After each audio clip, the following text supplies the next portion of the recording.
मराठ्यांची लाट काय असते हे स्वतःहून दाखवून द्या.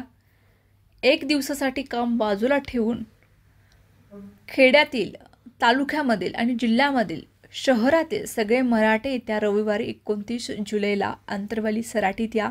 कोणीही घरी राहू नका. शेवटी प्रश्न आहे मराठ्यांच्या अस्मितेचा, भविष्यांचा. आणि मराठ्यांवर गुलाल फेकायची वेळ आली तर कोणी मागे राहू नका. 2 महिने झटून राहा विनंती करतो. मतभेद, मनभेद आपल्या समाजासाठी, जातीसाठी बाजूला ठेवा, असे भावनिक आवाहन मनोज जरांगे पाटील यांनी केले. मनोज जरांगे पाटील ऑगस्ट महिन्यात मुंबईत आंदोलन करण्याच्या तयारीमध्ये, त्याच्या तयारीसंदर्भात आणि आंदोलनाची पुढची दिशा ठरवण्यासाठी त्यांनी मराठा समाज बांधवांना आंतरवाली सराटीमध्ये बोलवले. त्यांच्या या आंदोलनामुळे पुन्हा एकदा मराठा आरक्षण आंदोलनाची धगही वाढणार आहे. त्यामुळे स्थानिक स्वराज्य संस्थांच्या निवडणुकांच्या आधी मराठा आरक्षण मुद्दा हा महायुती सरकारसाठी अडचणीचा ठरू शकतोय.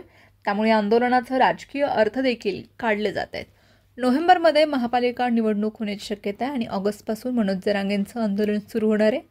त्यामुळे या आंदोलनाचा फायदा महाविकास आघाडीतील पक्ष घेण्याचा प्रयत्न करणार आहेत. विशेष म्हणजे मनोज जरांगे पाटील यांची मागील आंदोलने पाहिली तर त्यांच्या टार्गेटवरती देवेंद्र फडणवीस हे असतात.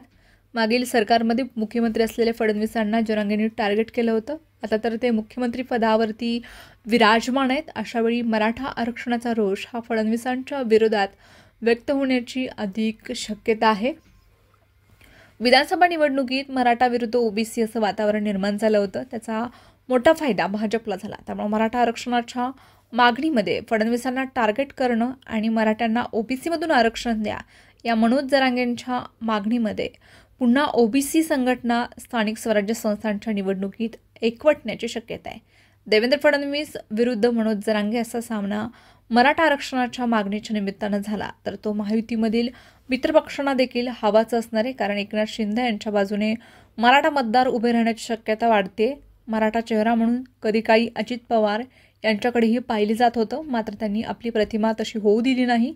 राष्ट्रवादी काँग्रेसचा मुख्य आधार हा पश्चिम महाराष्ट्रातील मराठा मतदार आहे. मात्र तेथे देखील भाजपने मोठी मुसंडी मारल्यानं जर मराठा मतदार भाजपपासून दूर जात असेल तर ते अजित पवारांच्या राष्ट्रवादी काँग्रेससाठी फायद्याचंच ठरणार आहे.